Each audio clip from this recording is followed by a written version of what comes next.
Drama की starting सूचिन से होती है, जो कि हमारी फीमेल लीड होती है और सर्जरी भी करवाई थी।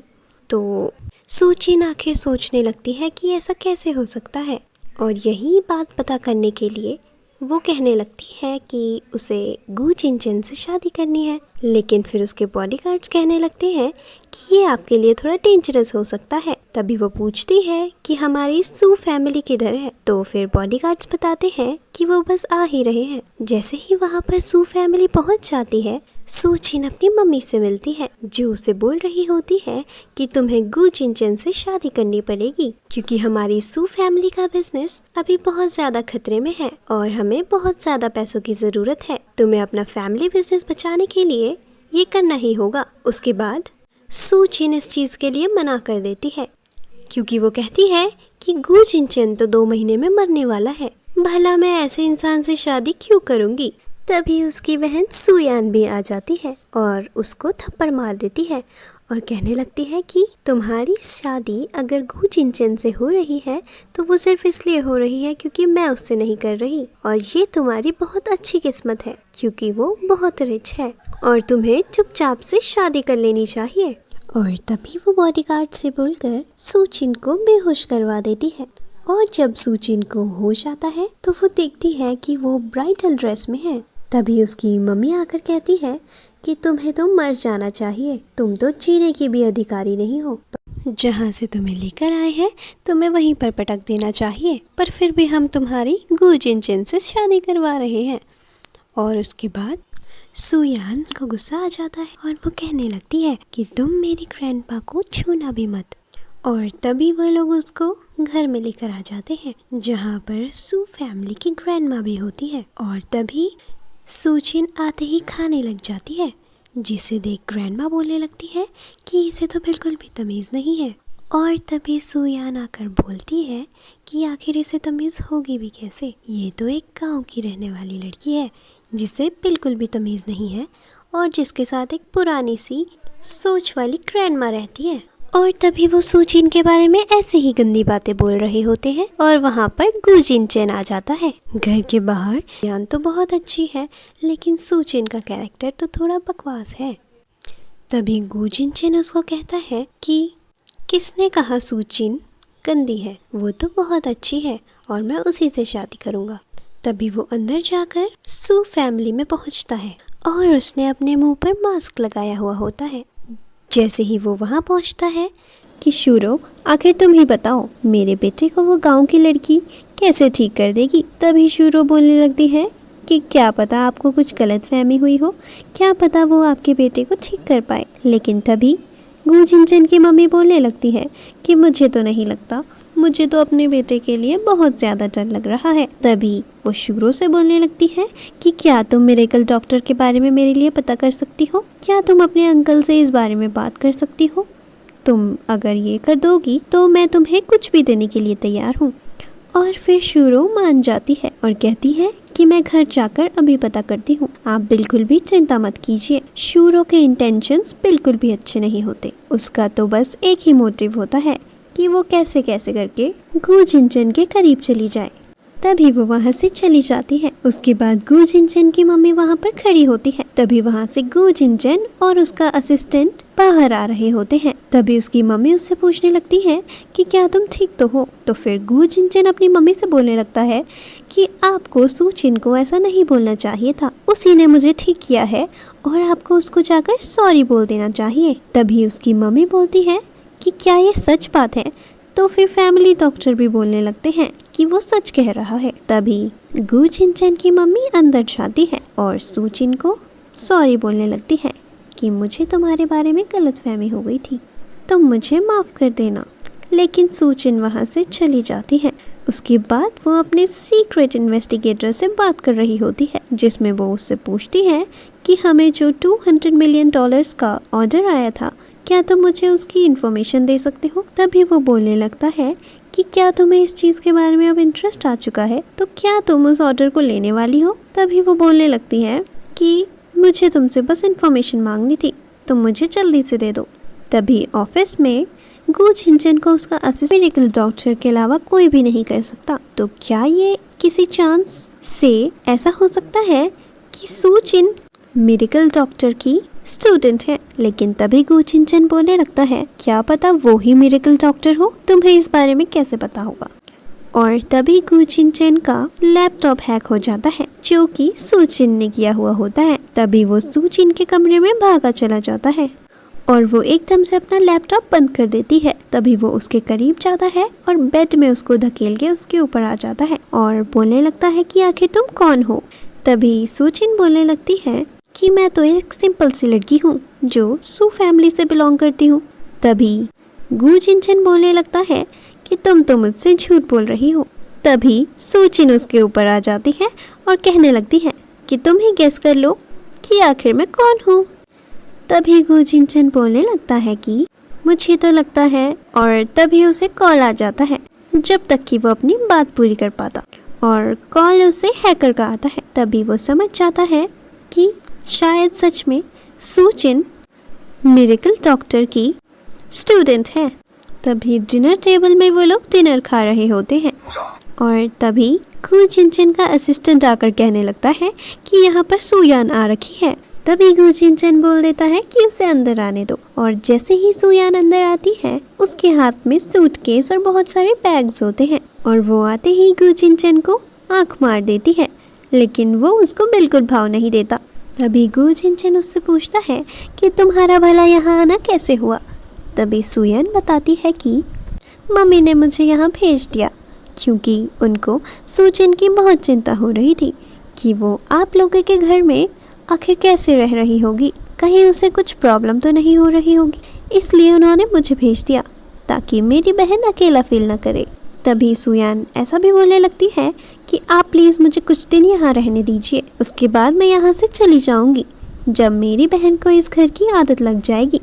लेकिन तभी गु चिंचन की मम्मी को गुस्सा आ जाता है और वो बोलने लगती है कि सुयान, तुम्हारी फैमिली ने पहले मेरे बेटे से तुम्हारी शादी करने को बोला था, लेकिन उसके बाद तुमने रिप्लेस करके सूचिन को बोल दिया, तो अब तुम्हें हम यहाँ नहीं रख सकते, तुम अभी के अभी यहाँ से चली जाओ। और रही बात मेरी बहू की, तो मैं उसको यहाँ पर यूज टू कर दूँगी, वो यहाँ पर कुछ दिनों में अच्छे से रहने लग जाएगी, तुम्हें उसकी चिंता करने की कोई ज़रूरत नहीं है।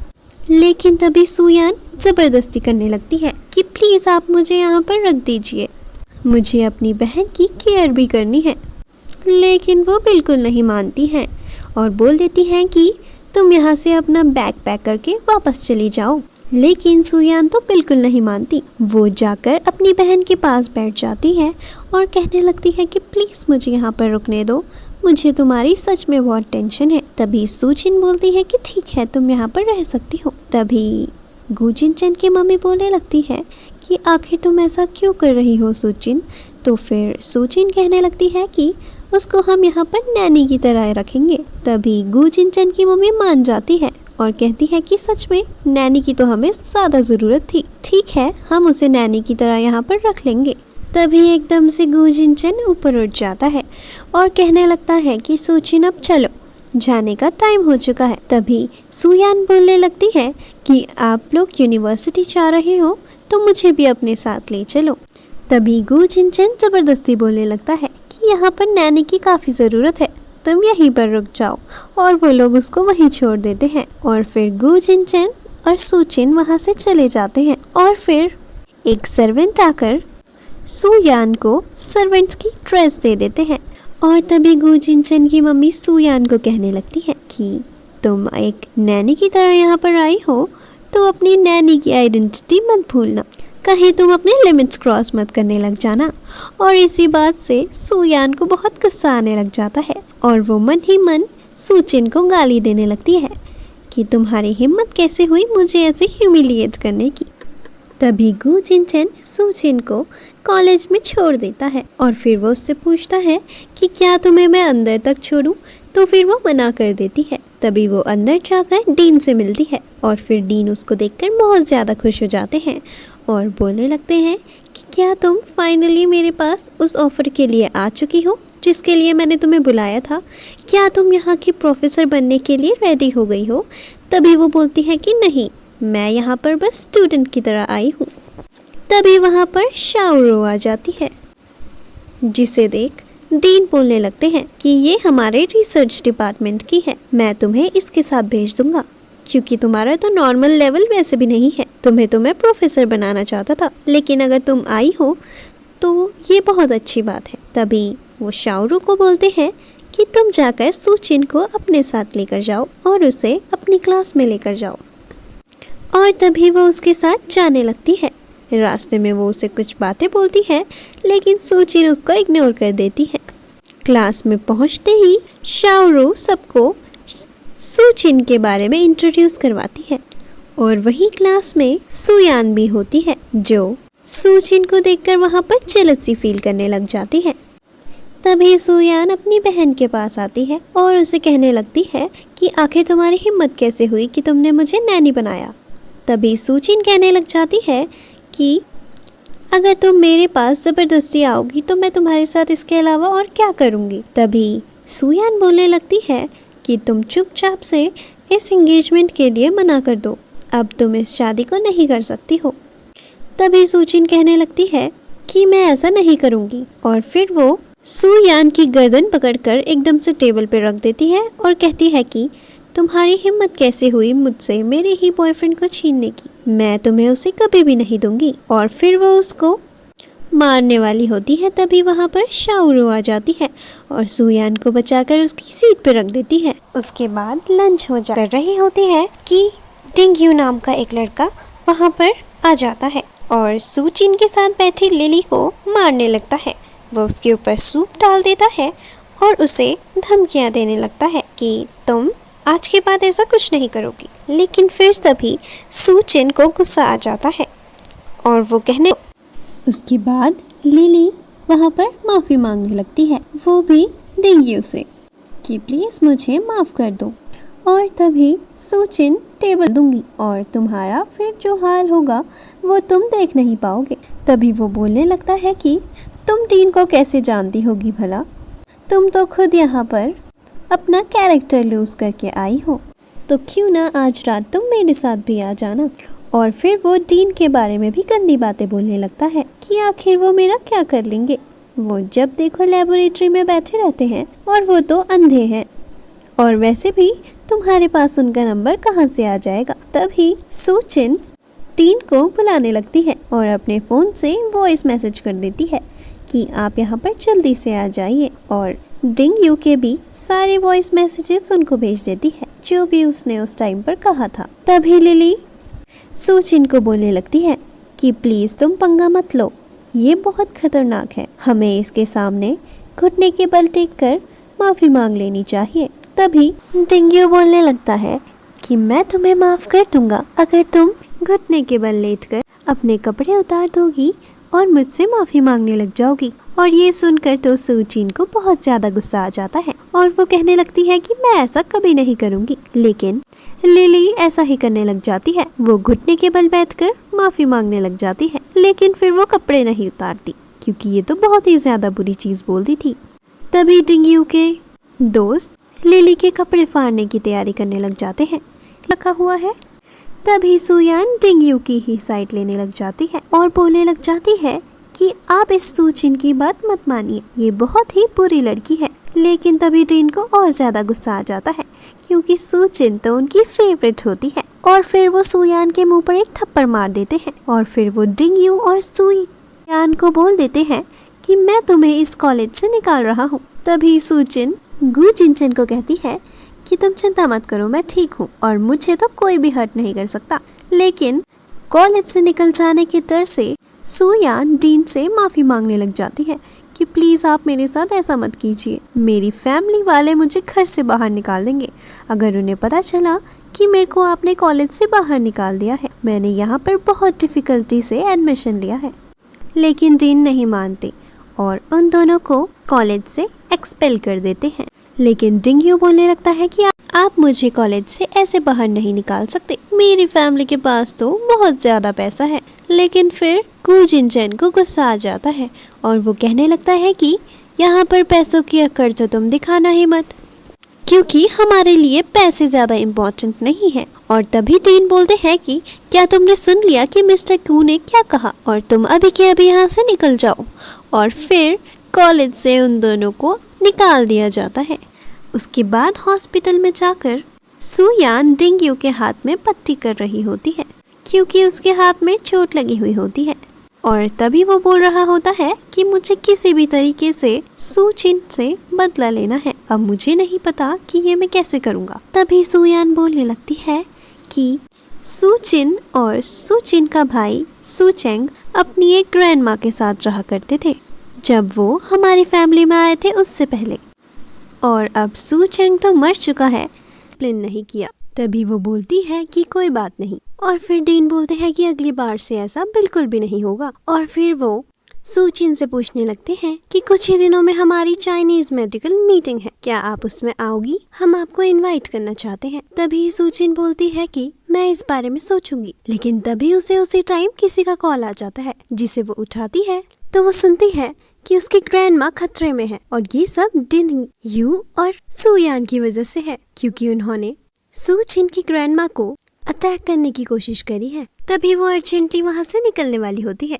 लेकिन उससे गु जिनचन पूछता है कि सुयान और डिंगयू ने मेरी ग्रैंड माँ को हॉस्पिटल में अटैक, वहाँ से चले जाते हैं। और तभी वहाँ पर शाओरू डीन से पूछती है कि आप आखिर उसको इतना खुश करने में क्यों लगे हुए हैं, वो तो एक नॉर्मल सी लड़की है। तभी डीन बताते हैं कि वो कोई नॉर्मल लड़की नहीं है, उसको हम गलती से भी ऑफेंड नहीं कर सकते, बस तुम इतना समझ लो। उसके बाद हॉस्पिटल में डिंगयू सुचिन की ग्रैंड माँ को बहुत परेशान कर रहा होता है और उसको वो धमकियाँ दे रहे होते हैं कि हम सुचिन को बिल्कुल भी नहीं छोड़ेंगे और उसका बहुत ही बुरा हाल कर देंगे। तभी ग्रैंड माँ बहुत ज़्यादा परेशान हो जाती है और उससे माफ़ी मांगने लगती है, लेकिन डिंगयू बार बार उनको धक्का मार के नीचे गिरा रहा होता है और कभी लात मार के उन्हें साइड कर रहा होता है। और सुयान भी इसमें बिल्कुल शामिल होती है और कहने लगती है कि सुचिन ने डिंगयू को ऑफेंड कर दिया है और अब तो वो बिल्कुल भी नहीं बच पाएगी। लेकिन ग्रैंड माँ कहती है कि ऐसा बिल्कुल नहीं हो सकता, वो कभी भी ऐसा कुछ काम कर ही नहीं सकती। वे वहाँ पर सुचिन पहुँच जाती है गु चिनचैन के साथ, और तभी वो अपनी ग्रैंड माँ के पास जाती है, जो उसे बोलती है कि क्या तुम ठीक तो हो ना? तभी वो कहती है कि मैं बिल्कुल ठीक हूँ ग्रैंड माँ। तभी वहाँ पर डिंगयू कहता है कि अब जब तुम दोनों यहाँ पर आ ही गई हो तो मैं अपने बॉडीगार्ड्स को बुलाकर तुम दोनों को इतना मार खलवाऊंगा कि तुम सहन भी नहीं कर पाओगे। और तभी बॉडीगार्ड्स मारने ही वाले होते हैं, लेकिन सुचिन उन सभी को उल्टा मारने लग जाती है और ग्रैंड माँ बोलने लगती है कि एक मिनट रुक जाओ, तुम अपनी ही बहन के साथ ऐसा कैसे कर सकती हो सुयान? तभी वो बोलने लगती है कि मेरी बहन वो हो है ही नहीं, क्योंकि वो तो एक गांव से आई हुई है और मैं रिच फैमिली से ठहरी। तभी एकदम से सुयान ग्रैंड माँ के गले में नाइफ लगा देती है और कहती है कि मैं इन्हें जान से मार दूंगी, तुम अपने हाथ से डंडा हटा दो। और सुचिन ने वो डंडा इसलिए रखा हुआ होता है क्योंकि वो सारे बॉडीगार्ड्स को मार गिरा रही होती है। लेकिन फिर है कि तुम आखिर अपनी बहन के साथ ऐसा कैसे कर सकती हो? मैं तो बस ग्रैंड माँ को यहाँ पर देखने आई थी, तुम प्लीज़ मुझे छोड़ दो। आखिर हमारी ही फैमिली ने तुम्हारी ग्रैंड माँ के सारे मेडिकल एक्सपेंसेस उठाए थे और आगे से भी ऐसा ही होगा, तुम प्लीज़ मुझे जाने दो। और तभी गु चिनचैन कहने लगता है कि तुमने कोई भी मेडिकल एक्सपेंसेस नहीं उठाए हैं, सारी ग्रैंड माँ के एक्सपेंसेस हमारी फैमिली ने उठाए हैं। तभी सुचिन सुयान के पैरों को दबोचने लगती है, जिससे उसको बहुत ही ज़्यादा गहरी चोट आ जाती है और वो डिसेबल्ड हो जाती है। तभी सुचिन उसको धमकी देती है कि आगे से तुमने ऐसा कुछ करने की कोशिश करी तो तुम्हारा इससे भी बुरा हाल कर दूंगी। तभी सुयान कहने लग जाती है कि आखिर तुम मेरे साथ ऐसा कैसे कर सकती हो, मैं तो तुम्हारी बहन हूँ। तभी ग्रैंड माँ सुचिन को बोलने लग जाती है, तुम इसके साथ बिल्कुल भी मत उलझो, ये तुम्हारा हमेशा बुरा ही चाहेगी। और तभी वो बेहोश हो जाती हैं। गु चिनचैन अपने असिस्टेंट को कहता है कि तुम इन सबको यहाँ से बाहर फेंक दो। फिर वो डिंगयू को लेकर वहाँ से चला जाता है।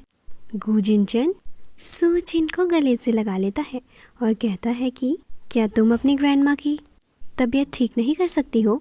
लेकिन वो कहती है कि उनको ऑर्गन फेलियर हुआ है, जिसकी वजह से उनको सिर्फ हॉस्पिटल के ही ड्रग्स सूट होंगे। तभी गु जिनचन बोलने लगता है कि क्या पता है तुम्हें कुछ सॉल्यूशन मिल जाए। तभी उसका असिस्टेंट सूचिन को बोलने लगता है कि तुम्हारा जो मास्टर है वो तो मिरेकल डॉक्टर है, तो क्या वो तुम्हारी ग्रैंडमा को सेव नहीं कर सकता।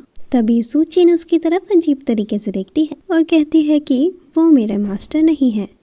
तभी वहाँ पर डॉक्टर आ जाते हैं और फिर सूचिन उनकी तरफ भागी चली जाती है। वो उसे बताता अरे भाई की डेथ के बारे में कैसी इन्वेस्टिगेशन चल रही है। तभी सूचिन बोलती है कि आप चिंता मत कीजिए, मैं इस बारे में सब कुछ पता कर लूँगी। तभी वो मन में सोचने लगती है कि हो ना हो इसका कुछ तो रिलेशन गु जिनचन से ज़रूर है, चाहे उसने ये सब किया ना हो, लेकिन कुछ तो बात है। तभी ग्रैंडमा बोलने लगती है कि मुझे माफ़ कर दो, ये सब मेरी वजह से हुआ। उस दिन अगर तुम अपने भाई के बोलने पर वहाँ चली जाती तो ऐसा ना होता। उनकी फैमिली में जितने भी लोग हैं सभी का, और टिंग्यू का भी।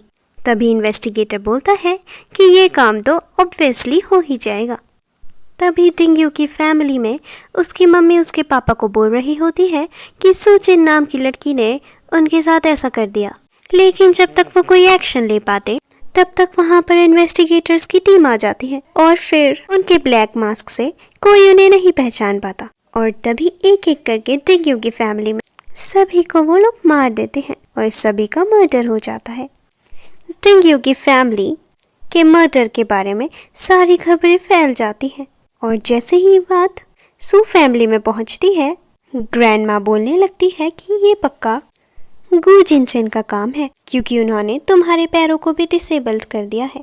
तभी सुयान कहने लगती है कि ग्रैंडमा अब मेरा क्या होगा। तभी ग्रैंडमा बोलने लगती है कि सबसे पहले तो हमें सूचिन और गु जिनचन की एंगेजमेंट तोड़नी पड़ेगी। अगले सीन में गु जिनचन की मम्मी से मिलने शाओरू आ रखी होती है और तभी वहाँ पर सूचिन भी आ जाती है, जिसे देखकर गु जिनचन की मम्मी बोलने लगती है कि तुम ऊपर चले जाओ, मेरा बेटा तुम्हारा वहीं पर इंतज़ार कर रहा है, उसके लिए फ्रूट्स भी लेकर जाना। और तभी सूचिन ऊपर चली जाती है, लेकिन गु जिनचन वहाँ पर नहीं होता है और उसका लैपटॉप वहाँ पर खुला होता है, जिसे देख सूचिन एक अच्छी अपॉर्चुनिटी समझती है। उसके भाई की डेथ के बारे में कहने लगती है कि ये सब गु जिनचन ने ही किया है। तभी पीछे से गु जिनचन आ जाता है और कहने लगता है कि मेरे कमरे में आखिर कौन आया है। तभी वो इतनी ज़्यादा इन्वेस्टिगेशन कैसे कर पा रही है, इसकी तो देख रेख भी गाँव में हुई थी और ये पड़ी भी नहीं है। लेकिन तभी सूचिन उसको कहती है कि सू नोचिंग मेरा भाई था। उसके बाद सूचिन गु जिनचन को मारने वाली होती है, लेकिन वो उसको रोक देता और कहने लगता है कि तुम मेरे साथ ऐसा नहीं कर सकते, तो मैं तुम्हें बिल्कुल नहीं छोड़ूंगी। और फिर वो वहाँ से जाने लगती है, लेकिन उसको गु जिनचन रोक देता है और फिर वो उससे पूछता है कि क्या तुमने मुझसे इसलिए शादी करी कि तुम अपने भाई के बारे में इन्वेस्टिगेशन कराना चाहती थी।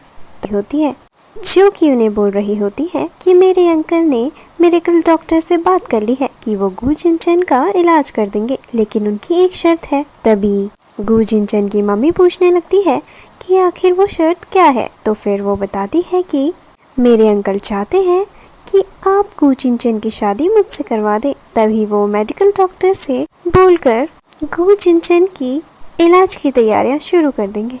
लेकिन तभी गु जिनचन की मम्मी कहने लगती है कि ऐसे कैसे हो सकता है, उसकी तो ऑलरेडी फियांसे है सूचिन। लेकिन तभी शाओरू बोलने लगती है कि मुझे भी नहीं पता कि मेरे अंकल ने आखिर ऐसी डिमांड क्यों रखी। मैं जानती हूँ कि उन्हें ऐसा नहीं करना चाहिए था, लेकिन आपको जो भी सही लगे आप मुझे कॉल करके बता देना। तो फिर वो बोलती है कि हाँ। तभी गु जिनचन की मम्मी उससे माफ़ी मांगती है और कहती है कि अगर उसकी तबीयत हमें ठीक करनी है तो हमें मिरेकल डॉक्टर की ज़रूरत पड़ेगी और शाओरू के अंकल उनसे बात कर सकते हैं। तो फिर सूचिन कहती है कि कोई बात नहीं, मैं इस चीज़ के लिए मान जाती हूँ। आपको ये एंगेजमेंट तोड़नी है तो मैं ये तोड़ दूंगी और आप शाओरू की शादी गु जिनचन से करवा देना। तभी गु जिनचन की मम्मी खुश हो जाती है और कहने लगती है कि तुम दिल की सबसे अच्छी हो। और तभी वहाँ से वो जाने लगती है, लेकिन गु जिनचन उसके पीछे जाने लगता है। तभी गु जिनचन की मम्मी खुश हो जाती है और कहने लगती है कि तुम दिल की सबसे अच्छी हो। और तभी वहाँ से वो जाने लगती है, लेकिन गु जिनचेन उसके पीछे जाने लगता है। 3 दिन बाद जब चाइनीज मेडिकल टीम की मीटिंग होती है, उस दिन गु जिनचेन और उसकी मम्मी हॉस्पिटल की तरफ जाते हैं, जो कि यूनिवर्सिटी का होता है। और उन्हीं के साथ सूचिन भी आई हुई होती है। शाओरू गु जिनचेन और उसकी मम्मी का वेलकम करती है और कहने लगती है कि सूचिन भी आएगी, मैंने तो सोचा भी नहीं था। तभी सूचिन कहती है कि आप लोग अंदर चले जाइए, मैं बाद में आ जाऊंगी। तभी वो कहने लगती है कि मेरी डीन से बात हो रखी है, वो मेरे लिए सीट बचा देंगे, मैं उन्हीं के साथ आ जाऊंगी। और ये बातें सुनकर शाओरू सोचने लगती है कि आखिर ये है कौन जो डीन के साथ आएगी।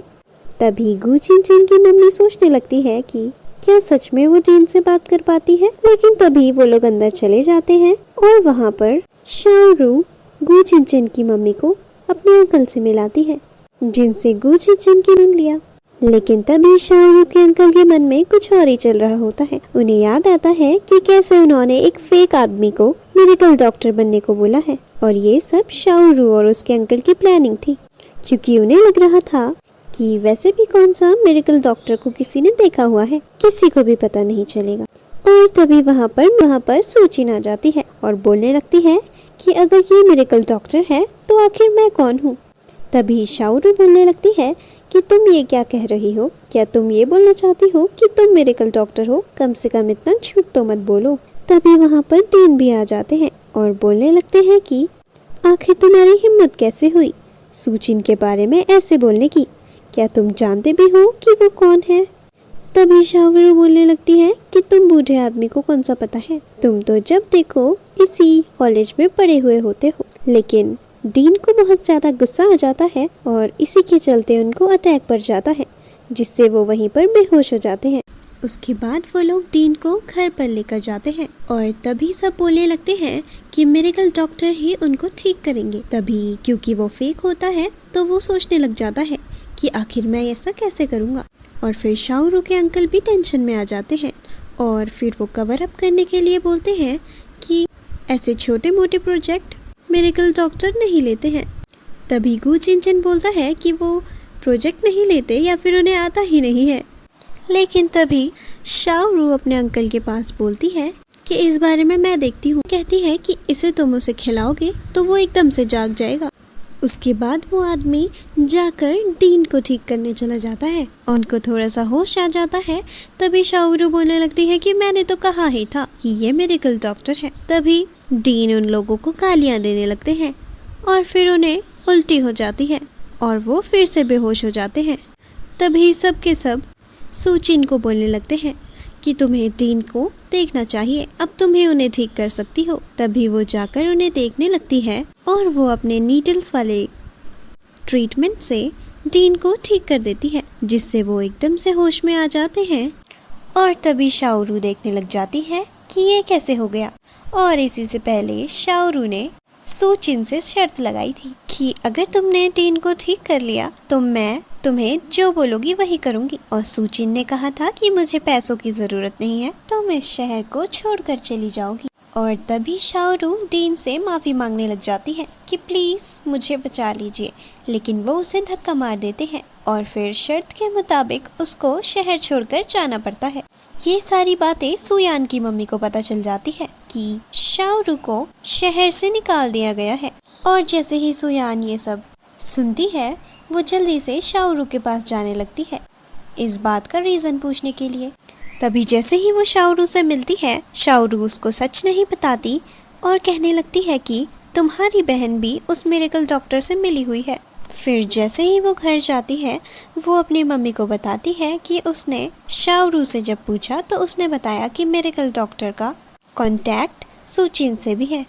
तभी सुयान की ग्रैंडमा बोलने लगती है कि अगर मेडिकल डॉक्टर मिल जाते तो सुयान के पैर भी ठीक हो सकते थे, लेकिन वो तो सूचिन की फ्रेंड निकली, अब क्या होगा। उसके बाद सुयान अपनी ग्रैंडमा को बताती है कि मुझे ये दवाई शाओरू ने दी है और उसने कहा है कि इस दवाई से मेरा पैर ठीक हो जाएगा, लेकिन ये आधी क्यों दी, बाकी की कहाँ है। तभी सुयान बोलती है कि उसने मुझे कहा कि वो बाकी की मुझे तब देगी जब मैं सूचिन को मार दूंगी। तभी गु जिनचेन की मम्मी सूचिन को कहती है कि अब तुम ही मिरेकल डॉक्टर हो तो प्लीज बेटा ठीक हो जाएगा। तभी उसे याद आता है कि ये तो उसके और गु जिनचेन के बीच में डील हुई थी कि अगर वो उसको ठीक कर देगी तो वो उसको उसके भाई से मिलाने में मदद करेगा। और ये गु जिनचेन ने सिर्फ सूचिन को रोकने के लिए किया था क्योंकि वो उससे प्यार करने लगा था। तभी सूचिन ट्रीटमेंट शुरू करती है, जिसके बाद वो गु जिनचेन के सामने टब लाकर रख देती है और तभी वो उल्टी कर देता है, वो भी खून की, जिसे देख उसकी मम्मी डर जाती है। लेकिन फिर सूचिन बताती है कि ये तो टॉक्सिन्स निकल रहे हैं, ये गंदा ब्लड है जिसे बाहर निकलना ही पड़ेगा। उसके बाद वो गु जिनचेन को ऊपर लेकर जाती है जहाँ पर उसको हॉट वाटर के टब में दवाई हो। तो वो कहने लगती है कि ये तो कभी कभी करना ही पड़ता है, लेकिन तुम पहले हो जिसके साथ मैंने ये ट्रीटमेंट किया है। तभी वो बोलने लगता है कि मेरे अलावा ऐसा ट्रीटमेंट किसी के साथ भी मत करना। उसके बाद वो उसके करीब आता है और तभी उसे कॉल आने लगता है। सुयान हॉस्पिटल में जाकर धोखे से अपनी मम्मी और ग्रैंडमा के साथ मिलकर सूचिन की ग्रैंडमा को किडनैप करवा देती है, जिसके बाद वो उसको कॉल करते हैं और फिर सूचिन को गुस्सा आ जाता है तो वो जल्दी से सू फैमिली में जाती है और ग्रैंडमा से जाकर पूछने लगती है कि मुझे बता दो कि मेरी ग्रैंडमा किधर है। तो वो कहने लगती है कि मैं ही तो तुम्हारी ग्रैंडमा हूँ, तुम ये क्या बात कर रही हो। तभी सूचिन कहती है कि तुम्हें तो पक्का पता है कि मैं क्या बात कर रही हूँ, जल्दी से मुझे बता दो मेरी ग्रैंडमा किधर है। जब वो नहीं बताती है तो फिर गु जिनचेन भी बोलता है अगर आप नहीं बताएंगी तो मैं अपनी फैमिली का कोऑपरेशन आपकी फैमिली से तोड़ दूंगा। लेकिन तब भी वो नहीं बताती है। तभी सूचिन उनको धमकी दे देती है कि अगर मेरी ग्रैंडमा को कुछ भी हुआ तो मैं तुम लोगों को बिल्कुल भी नहीं छोड़ूंगी। उसके बाद वो वहाँ से चली जाती है।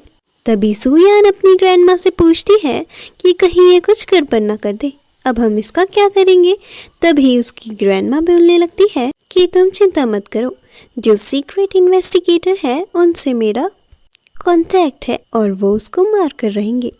जैसे ही सूचिन अपनी ग्रैंडमा को ढूंढते ढूंढते वहां पहुंचती है, वो देखती है कि सीक्रेट इन्वेस्टिगेटर्स उसको मारने वाले होते हैं। तभी वो उनके सामने अपना चेहरा रिवील कर देती है, जिसे देख वो लोग बोलने लगते हैं कि आखिर तुम यहाँ पर क्या कर रही हो। और वो लोग उसे नहीं मारते क्योंकि सूचिन भी उन्हीं की टीम की होती है, तो भला वो उसको क्यों मार सकते थे। उसके बाद वो अपनी ग्रैंडमा से पूछती है कि आपने भला ऐसा क्यों किया, आप हॉस्पिटल से क्यों गई। तभी ग्रैंडमा बताती है कि उन लोगों ने मुझे तुम्हारे नाम से धमकी दी थी कि वो तुम्हें मार देंगे। तभी वो बोलने लगती है कि मुझे उन्हें मजा चखाना ही पड़ेगा। और फिर वो अपने इन्वेस्टिगेटर्स से ग्रैंडमा सू को कॉल करवाती है और जैसे ही वो कॉल उठाती है वो पूछने लग जाती है कि क्या तुमने सूचिन को मार दिया। तभी इन्वेस्टिगेटर्स बोलने लगते हैं कि उसको मारने के तो हम ज़्यादा पैसे लेंगे, तुमने तो बहुत कम पैसे दिए हैं।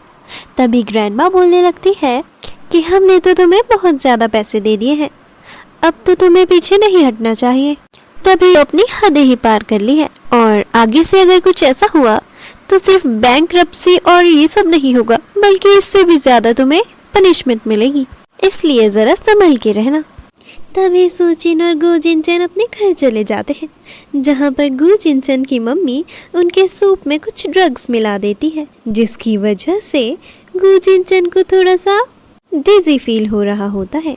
और फिर वो कमरे में जाकर सूचिन के साथ रोमांस करने लगता है और फिर रात को वो इंटीमेट होते हैं। और फिर अगले दिन वो जब उठते हैं तभी वहाँ से सूचिन भाग जाती है।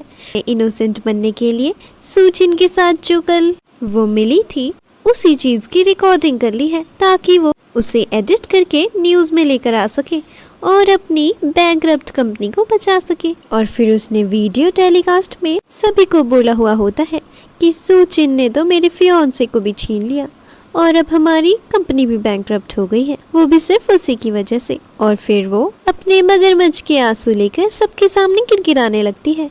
तभी गु जिनचेन बोलने लगता है कि लगता है उनको जो तुमने पनिशमेंट दी थी वो बहुत कम थी। तभी सूचिन गु जिनचेन को बोलने लगती है कि मैंने तो तुम्हारी बीमारी ऑलमोस्ट ठीक ही कर दी है, क्या तुम अब मुझे मेरे भाई से मिला दोगे। तभी गु जिनचेन मन में सोचने लगता है कि आखिर मैंने तो सूचिन से प्रॉमिस किया है, तो मुझे उसके भाई को उससे मिलाना ही होगा। लेकिन एक बार मुझे उसके भाई से बात करनी होगी और उसकी टोन का पता करना होगा। उससे पहले मैं उससे सूचिन की बात नहीं करवा सकता। जैसे ही गुजिन पता लगाती है कि आखिर गुजिन की लोकेशन कहाँ पर आ रही है, भाई सू मूचिंग से मिलता है और मिलकर वो सू मूचिंग से बात करता है कि आखिर तुम इस सिटी में कितने दिन तक हो। तभी सू मूचिंग बोलता है कि मैं बस यहाँ पर 1-2 दिन ही हूँ, मुझे जाना ही होगा। तभी गुजिन सू मूचिंग को बताता है कि सूचिन तुमसे मिलना चाहती है और इसी बात से सू मूचिंग भड़क जाता है और कहने लगता है कि आखिर तुमने सूचिन को मेरे बारे में क्यों बताया, ये टाइम सही नहीं है कि मैं अपनी बहन से मिलूं। तभी वहाँ पर सूचिन आ जाती है और फिर उसका भाई मुझे में कुछ बोलते हुए सुना और उसी दिन से हमारे पापा गायब हो चुके हैं और इसी वजह से मैं अपनी आइडेंटिटी छुपा रहा हूँ कि अब मैं मर चुका हूँ, ताकि मैं चुपके से इन्वेस्टिगेट कर सकूँ कि आखिर हमारे पापा कहाँ हैं, क्योंकि मैं उनको वापस लेकर आना चाहता हूँ। जब तक सूचिन कुछ बोल पाती तभी तक सू मूचिंग के पीछे कुछ लड़के पड़ जाते हैं और वो समझ जाता है कि उसके पीछे अब खतरा है, तो उसे वहाँ से जल्दी निकलना ही पड़ेगा। तभी वो सूचिन को कहने लगता है कि तुम अपना ध्यान रखना, मैं हमारे पापा को वापस लेकर आऊँगा, तभी तुमसे मिलूंगा, अभी मुझे जाना ही होगा। उसके बाद जाते जाते सू मूचिंग गुजिन को बोल के जाता है कि तुम्हें मेरी बहन की बहुत ज़्यादा केयर करनी होगी, उसे किसी भी मुसीबत में पड़ने मत देना। और वो वहाँ से चला जाता है। तभी गुंडे उसके पीछे आ रहे होते हैं और फिर सूचिन और गुजिन घर चले जाते हैं, जहाँ पर गुजिन का इन्वेस्टिगेटर और उसका असिस्टेंट उसे आकर बोलता है कि मीडिया वाले तो सूचिन के पीछे ही पड़ गए हैं, क्योंकि उन्हें लग रहा है कि सू फैमिली की तरफ से जो सारी बातें वो बोल रहे हैं वो सच है और सूचिन एक बुरी लड़की है। और इसी बात से गुजिन को गुस्सा आ जाता है और वो फोन में ये वीडियो देखकर फोन को ही पटक देता है। तभी सूचिन बोलने लगती है कि तुम मुझे उन्हें हैंड ओवर कर दो, क्योंकि तुम्हारी कंपनी की भी तो स्टॉक्स गिरने लगेंगी और उससे तुम्हें काफ़ी लॉस हो जाएगा। लेकिन फिर गुजिन बोलने लगता है कि तुम मेरी फियांसे हो और तुमसे ज़्यादा इम्पोर्टेंट मेरे लिए कुछ भी नहीं है, और अगर ये छोटे मोटे लोग आकर मेरे स्टॉक्स गिरा भी दे तो मेरी कैपिटल में कोई फर्क नहीं पड़ने वाला, मेरे लिए तो तुम ज़्यादा इम्पोर्टेंट हो। तभी सूचिन बोलने लगती है, तो क्या तुम मेरे साथ सू कॉन्फ्रेंस रूम में चलना चाहोगे? तो गुजिन कहता है ठीक है, और फिर वो दोनों वहाँ से जाने लगते हैं। और जैसे ही वो कार में बैठते हैं सारे मीडिया वाले उसके पीछे पीछे आने लगते हैं। तभी सूचिन बड़े स्मार्टली बोलने लगती है कि आप सभी भी सू कॉन्फ्रेंस हॉल में आ जाइए, सभी के आंसर्स मिल जाएंगे। तभी सू कॉन्फ्रेंस हॉल में सारे मीडिया वाले सू फैमिली से क्वेश्चंस कर रहे होते हैं, जिनका वो लोग उल्टा ही आंसर दे रहे होते हैं। वो सूचिन को हर तरीके से बुरा बता रहे होते हैं कि वो तो क्रिमिनल और गैंगस्टर टाइप की लड़की है, स्मोकिंग हो चाहे ड्रिंकिंग वो सब कुछ करती है। तभी एक मीडिया वाली पूछने लगती है कि अगर ऐसा ही था तो आपने उन्हें अपनी फैमिली में वापस क्यों ले लिया? और तभी सुयान कहने लगती है क्योंकि वो तो मेरी बहन है, हम उसके साथ भला ऐसा क्यों कर सकते हैं। और तभी वो रोने लगती है और अपनी फेक इनोसेंस दिखाने लगती है और कहती है कि उसने तो मेरे फियांसे को भी मुझसे छीन लिया। तभी वहाँ पर सूचिन और गुजिन आ जाते हैं और सूचिन कहने लगती है कि क्या बकवास कर रही हो। तभी मीडिया वाले बोलने लगते हैं कि ये बकवास है तो आप हमें सच बता दीजिए। तभी सुयान कहने लगती है कि मैं तो तुम्हारे बारे में ये सब चीज़ें नहीं बताती, लेकिन तुमने तो हद ही पार कर ली है, एटलीस्ट तुम मेरे फियांसे को मुझसे वापस कर दो। तभी सूचिन कहने लगती है कि पहली बात तो मैं बता दूं कि तुम्हारी ही मम्मी थी जो मेरे पास आकर बोलने लगी थी कि तुम फोर्सफुली गुजिन से शादी कर लो। और तभी सूचिन पूरी मीडिया वालों के सामने एक रिकॉर्डिंग सामने रखती है जब उसको ब्राइड की ड्रेस में वो सुयान तुम झूठ बोल रही थी, क्या ये सब तुम्हारी एक्टिंग थी? क्योंकि रिकॉर्डिंग से कुछ और ही पता चल रहा है। और तभी वहाँ पर पुलिस आ जाती है और कहती है कि हमें तुम्हें मर्डरर्स को अंदर करना ही पड़ेगा। तभी जाते जाते ग्रैंडमा बोलने लगती है कि तुमने हमारे साथ बिल्कुल अच्छा नहीं किया, एक बार हमें बाहर आने दो, तब देखना हम तुम्हारा क्या करेंगे। सूचिन उनके ऊपर हंसने लगती है। ये सब लाइव ब्रॉडकास्टिंग में शाओरू और उसके अंकल सुन रहे होते हैं और फिर उनका सारा प्लान बिगड़ जाता है, तो उसका मूड खराब हो जाता है। लेकिन तभी वो कुछ और ही प्लान बनाने लग जाती है ताकि वो इस सिटी में वापस आ सके जहाँ से उसको भाग जाने को कहा था। तभी गु जिनचेन और सूचिन कार में जा रहे होते हैं और उसे गु जिनचेन बोलता है कि तुमने तो बड़ी शातिर तरीके से सब कुछ हैंडल किया, तभी तो मैं सोच रहा था कि तुम इतनी कामली कैसे बैठी हुई हो। तभी वो बोलने लगती है कि मैं तो हमेशा प्रिपेयर्ड ही रहती हूँ। तभी गु जिनचेन अपने प्यार का इजहार सूचिन से करने लगता है। तभी गु जिनचेन के फोन में सू मूचेंग का कॉल आने लगता है और फिर जैसे ही वो तुम कैसे भी करके उसे कहीं से भी ढूंढो, तभी सूचिन सोचने लगती है कि आखिर सुयान कहाँ होगी, वो तो गायब हो चुकी है। तभी वो अपने सीक्रेट इन्वेस्टिगेटर के पास जाती है और बोलने लगती है कि मैंने तो तुम्हें कहा था कि सुयान की कार में तुम एक लोकेटर लगा देना ताकि मैं उसकी लोकेशन फाइंड कर सकूं। और उसी लोकेटर से वो उसकी लोकेशन को फाइंड करने लग जाते हैं और सुयान का पता वो ताकि सूचिन को चोट ना लगे और फिर वो बेहोश होने लग जाता है। इसी हाथापाई में सुयान भी वहाँ पर बेहोश हो गई थी। सूचिन बहुत ज़्यादा रोने लगती है क्योंकि गु जिनचेन बस आखिरी ही स्टेज में होता है, उसका कुछ पता नहीं होता है कि वो जिंदा रहने वाला है या नहीं। तभी सूचिन गु जिनचेन के हाथ से उस पॉइजन को सक करने लगती है ताकि वो और गु जिनचेन उसको उठते ही हक क्या करता। तभी सूचिन कहने लगती है कि तुम भी मरने की ही स्टेज पर हो रहे थे, अगर मैं भी मर जाती तो क्या ही हो जाता। उसके बाद वो सुयान के बारे में पूछने लगती है। तभी वो लोग उससे मिलने जाते हैं और फिर गु जिनचेन का असिस्टेंट बताता है कि सुयान तो पागल हो चुकी है, अब उसकी मेंटल स्टेट ठीक नहीं है। और वहाँ पर सुयान एक टेडी बियर के साथ खेल रही होती है। वहाँ पर जाती है और वहाँ पर देखती है कि शाओरू बोल रही होती है कि यहाँ से 50 मिलियन का मेरा पेमेंट पेंडिंग था और इसी वजह से मुझे अब इस फैमिली को देखकर कि इसमें तो कोई भी इंसान जिंदा नहीं है, मुझे ही इस फैमिली के कंपनी बिजनेस को टेक ओवर कर लेना चाहिए। लेकिन तभी वहाँ पर सूचिन अपनी बहन को लेकर आ जाती है और कहने लगती है कि मैं 50 मिलियन देने के लिए तैयार हूँ और मुझे अपनी कंपनी नहीं बेचनी क्योंकि अभी हम दोनों जिंदा हैं। ऐसा कुछ भी नहीं है कि सू फैमिली से अब कोई भी नहीं है। तभी वहाँ पर सू मूचिंग आ जाता है और बोलने लगता है कि जब तक मैं जिंदा हूँ तब तक सू फैमिली को कोई टेक ओवर नहीं कर सकता, और क्योंकि वो लड़का है और वो इस घर का वारिस है इसलिए शाओरू का तो अब कोई चांस ही नहीं था कि वो कंपनी को टेक ओवर कर पाए। और फिर वो किसी तरीके से फंस जाती है जिसकी वजह से वहाँ पर पुलिस आ जाती है और उसको और उसके अंकल को वहाँ से ले जाने लगती है। और जाते जाते वो गु जिनचेन को कहती है कि एक बार घर जाकर अपनी मम्मी को ज़रूर देख लेना, उनकी हालत शायद देखने लायक ना हो। और फिर तभी गु जिनचेन को उसके असिस्टेंट का कॉल आता है कि आपकी मम्मी को तो पॉइजन दे दिया गया है और उनकी हालत बिल्कुल भी ठीक नहीं है। तभी सूचिन घर में जाकर उसकी मम्मी को ठीक करने लग जाती है और तभी सू मूचिंग सुयान के साथ खेल रहा होता है। तभी उसे पता लगने लग जाता है कि उसके पापा किधर हैं। उसको पता चलता है कि शाओरू और उसके अंकल का एक प्राइवेट रूम है जहाँ पर उन्होंने उनके पापा को कैप्चर किया हुआ होता है।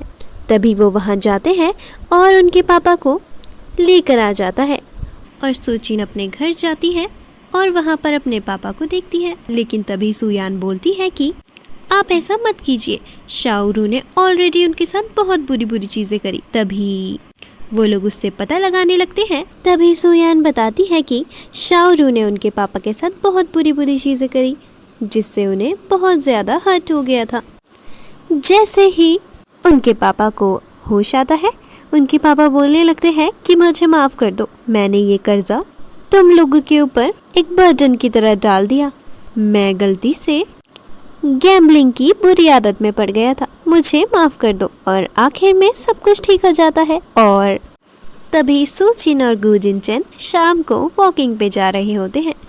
तभी गु जिनचेन कार में बैठते ही सूचिन कि तुम प्लीज़ मुझसे शादी कर लो, और फिर वो दोनों शादी कर लेते हैं और फिर उन दोनों का एक छोटा सा बेबी होता है। और यहीं पर ड्रामा की एंडिंग हो जाती है।